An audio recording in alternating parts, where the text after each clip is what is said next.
Welcome to DRBS institute. आज कुछ नया टॉपिक के साथ कॉन्स्टिट्यूशन ऑफ इंडिया, और ये सबसे मजेदार होने वाला है। किस लिए? क्योंकि सिर्फ 10 मिनट और 2 ट्रिक के साथ पूरा कॉन्स्टिट्यूशन का पार्ट खत्म। कोई भी वीडियो में, कोई भी क्लास में नहीं होगा। ये मेरे 10 साल का एक्सपीरियंस से बोल रहा हूं कि ये कॉन्स्टिट्यूशन ऑफ इंडिया आपको सिर्फ यही वीडियो में याद करवा के जाऊंगा। तो चलो शुरू करते हैं बच्चों।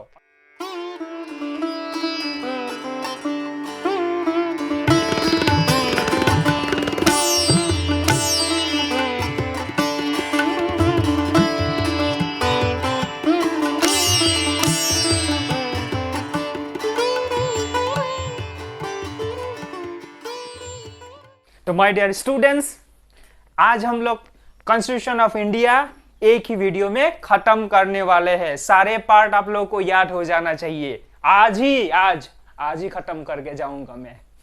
ऑलराइट, तो चलिए, कॉन्स्टिट्यूशन ऑफ इंडिया हमारे भारत का सबसे इंपॉर्टेंट पार्ट है कि नहीं? हमारा देश की प्रशासन चलने के लिए, हमारा देश चलने के लिए क्या चाहिए? संविधान चाहिए। और संविधान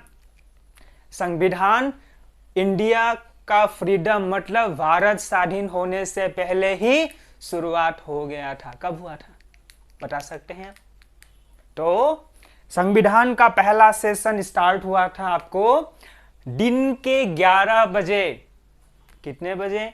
दिन के 11 बजे 9 दिसंबर 1947 को संविधान का पहला क्या हुआ था? सेशन बैठा था। लेकिन इसका शुरुआत 46 से ही चल रहा था। लेकिन अगर आपको पूछा जाए कि संविधान का पहला जो सेशन हुआ कब हुआ, तो दिन के 11 बजे 9 दिसंबर 1947 को हुआ था। ऑलराइट, समझ में आ गया? और इसमें टोटल मेंबर कितने थे? तो इसमें टोटल मेंबर थे 211। इसको भी याद रखना है। और पहला इंडियन कॉन्स्टिट्यूशन का पहला असेंबली का पहला प्रेसिडेंट, हमको तो पता है प्रेसिडेंट कौन है इंडियन कॉन्स्टिट्यूशन का। तो इंडियन कॉन्स्टिट्यूशन का प्रेसिडेंट है कौन? राजेंद्र प्रसाद जी। लेकिन कब हुए? 25 नवंबर 1949 को हुए थे। लेकिन पहले सेशन का कौन थे? तो पहले थे डॉक्टर सच्चिदानंद सिन्हा जी। तो पहले कौन थे प्रेसिडेंट? तो डॉक्टर सच्चिदानंद सिन्हा। उनके बाद कौन आए असेंबली का प्रेसिडेंट? डॉक्टर राजेंद्र प्रसाद, 25 नवंबर 1949 को। याद रहेगा ऑल ऑफ यू? नेक्स्ट, लेकिन जो कॉन्स्टिट्यूशन बना तो उनका जो ड्राफ्ट कमेटी का चेयरमैन कौन थे? तो इंडिया का ड्राफ्ट कमेटी का चेयरमैन थे BR अम्बेडकर जी। तो BR अम्बेडकर जी का पूरा नाम क्या है? भीमराव रामजी अम्बेडकर या Baba Saheb Ambedkar. All right all of you? Okay. तो जो ड्राफ्टिंग था वो कब हुआ? 26 नवंबर 1947। और डेट ऑफ इफेक्टिव कब हुआ? शुरुआत कब हुआ? 26 जनवरी 1950। और इसीलिए इस दिन को गणराज्य दिवस या रिपब्लिक डे के रूप में मनाया जाता है। यह था हम लोग का आज का बेसिक कॉन्सेप्ट। ऑलराइट, लेकिन ओके, चलिए, हम लोग को सीखना क्या है? Constitution of India. ओके, जो उसके साथ में चलिए। तो हम लोगों को इसके लिए हमको 2 ट्रिक, मैंने यहाँ पे कितना ट्रिक लिखा है? 2 ट्रिक। ये कॉन्स्टिट्यूशन ऑफ इंडिया का ट्रिक, 2 ट्रिक में ही आप लोगों को पूरा कॉन्स्टिट्यूशन खत्म। और याद रखना है, ये हर एक एग्जाम के रेलिवेंट है। असम गवर्नमेंट या कोई भी गवर्नमेंट हो, स्टेट गवर्नमेंट का, साथ में आप लोगों को सेंट्रल गवर्नमेंट हो, SSC हो, कोई भी एग्जाम के लिए, स्कूल एग्जाम के लिए भी ये रेलिवेंट है। ये जरूरी है, हर स्टूडेंट को ये याद रखना जरूरी है। Alright all of you?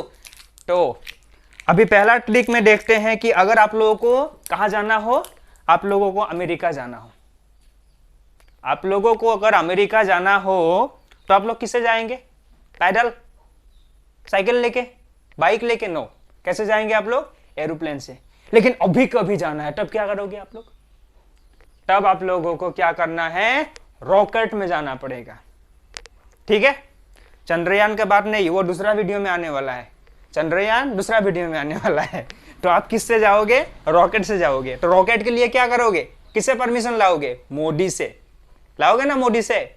वो भी कौन सा रॉकेट? पूरा स्पीड में जाने वाला, मतलब हाइपरसोनिक रॉकेट, है कि नहीं? तो उसके लिए हम लोगों ने एक ट्रिक लगाया, क्या? अगर आपको फ्लाई करके अमेरिका जाना है, मतलब यू कैन फ्लाई डायरेक्टली, क्या? You can fly directly from US using prime minister, permission तो चाहिए प्राइम मिनिस्टर का। Cryogenic system, cryogenic system, supersonic के लिए क्रायोजेनिक, है कि नहीं? Cryogenic system, special rocket. अगर ये लाइन याद रह गया, 2 बार पढ़ लीजिए, याद रह जाएगा। You can fly directly from US using prime minister, cryogenic system, special rocket. ये कहां तक हो गया? पार्ट 1 से पार्ट 11 कंप्लीट।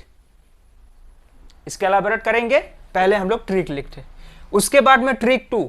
ट्रिक 2 में क्या आएगा? एफपीसी, ये एक सिस्टम है, फार्मर के लिए एक सिस्टम है। FPC system and TCF system take energetic operation for entire cryogenic. एक बात याद रखिए, अगर आप क्रायोजेनिक इंजन से जाएंगे तो कोई तो बनाना पड़ेगा, कोई तो इसको रेस्पॉन्सिबिलिटी लेना पड़ेगा कि नहीं, ताकि ये रॉकेट बन जाए जल्दी से जल्दी। तो इसके लिए क्या होगा? तो कौन लेंगे इसका रेस्पॉन्सिबिलिटी? ये लेंगे एफपीसी एंड टीसीएफ सिस्टम। ये दोनों सिस्टम क्या करेंगे? मिलके आपके लिए अमेरिका जाने के लिए क्या बनाएंगे? आपको क्रायोजेनिक इंजन बनाएंगे। तो यही 2 ट्रिक से आपको पूरा कॉन्स्टिट्यूशन याद करवा दूंगा मैं, हर पार्ट आपके हो जाएगा। ऑलराइट, तो चलिए हम लोग इसके एलाबोरेट करते हैं। तो दोस्तों चलिए शुरू करते हैं। You can fly directly from US using prime minister cryogenic system special rocket. Alright, you can, you union territory, so you से हमें क्या मिला? Union territory. तो फर्स्ट पार्ट में क्या होता है? Union territory. सेकंड पार्ट में क्या होगा? कैन का सी क्या होगा? Citizenship, C for citizenship. Part 2 में क्या है? सिटीजनशिप। और ये कहां से आता है? 5-11 से। नेक्स्ट हो गया फ्लाई, एफ। एफ कितने नंबर पार्ट? 3 number part. ये क्या है? फंडामेंटल राइट, एफ 12 से 35। नेक्स्ट है डायरेक्टली, डी। डी से क्या होगा? 4 पार्ट, क्या होगा? Directive principle, D. एफ से क्या होगा? एफ फंडामेंटल ड्यूटीज, ये कहां पे है? 4A। नेक्स्ट कहां पे है? 5। 5 से होता है यूनियन, यू, यूएस। एस से हो गया स्टेट्स, ओके। नेक्स्ट हो गया 8। 8 में क्या है? Union territory. यूनियन टेरिटरी कहां से आता है? यू से, तो यूजिंग, यूजिंग से यू लेके हम लोग क्या बनाए? Union territory. नेक्स्ट आ गया 9। 9 में क्या है? 9 में प्राइम मिनिस्टर, पी से पंचायत एंड एम से म्यूनिसिपैलिटी। और ये कहां पे है? 243 से आपको 230, ये हो गया ओ। और नेक्स्ट हो गया 243 से 243 तो ये कॉन्सेप्ट क्या हुआ? You can fly directly from US using prime minister. उसके बाद क्रायोजेनिक सिस्टम, वो क्या हुआ? Part 9B, the cooperative society, cooperative society cryogenic system. Alright, ये कहां पे है? CS 243Z to 243ZT। Next हो गया part 10, the scheduled tribal area. Scheduled tribal area मतलब क्या हुआ? स्पेशल, क्या यहाँ का S से क्या होता है? ये शेड्यूल्ड। नेक्स्ट हो गया पार्ट 11, यहाँ पे क्या होगा? Last rocket. रॉकेट में क्या आएगा? रॉकेट में रिलेशन, क्या आएगा? Relation between union and states. ये दोनों का रिलेशन क्या होगा? आर। और ये कहाँ होगा? पार्ट 11 में है, जिसको हम लोग आर से डिनोट करते हैं, जो 245 to 263। तो नेक्स्ट आ गया हमारा दूसरा टॉपिक, और ये लास्ट टॉपिक है। ऑलराइट, तो यहाँ पे देखते हैं FPC system and TCF system. ये दोनों सिस्टम को क्या बोला कि आप क्रायोजेनिक इंजन बनाओ, रॉकेट बनाओ, ताकि हम क्या करें? यूएस में जा सके अभी के अभी। ऑलराइट, तो ट्रिक देखिए, FPC system and TCF system take energetic operation. Operation तो एनर्जेटिक लेना पड़ेगा, तो ऑपरेशन क्या क्या लिया हम लोग ने? एनर्जेटिक ऑपरेशन लिया फॉर एंटायर क्रायोजेनिक। तो क्रायोजेनिक इंजन बनाने के लिए हमने क्या किया? ये दोनों सिस्टम को हमने बोला कि आप लोग एनर्जेटिक काम कीजिए कि अभी अभी हो जाए और मैं अभी यूएस चला जाऊं। ऑलराइट, तो देखिए ट्रिक्स। एफपीसी सिस्टम, ये जो आ गया एफपीसी सिस्टम मतलब क्या हुआ, पार्ट नंबर 12। यहाँ पे क्या है, finance property contracts, finance property contract and sweets, मतलब सिस्टम का आ गया एस। ऑलराइट, ये कहाँ पे है 264 300A।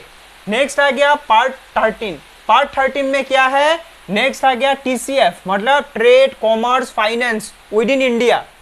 ये क्या है, टीसीएफ सिस्टम। ये कहाँ पे है, 310 से आपका हो गया 300 टू 307। नेक्स्ट आ गया 14 में क्या आ गया, 14 में आ गया सिस्टम। क्या है, सिस्टम सर्विस। सर्विस का क्या आएगा यहाँ पे, सिस्टम का एस मतलब service under union and states. तो ये कहाँ पे है, पार्ट 14 में है, 308 आर्टिकल 323 के बीच में।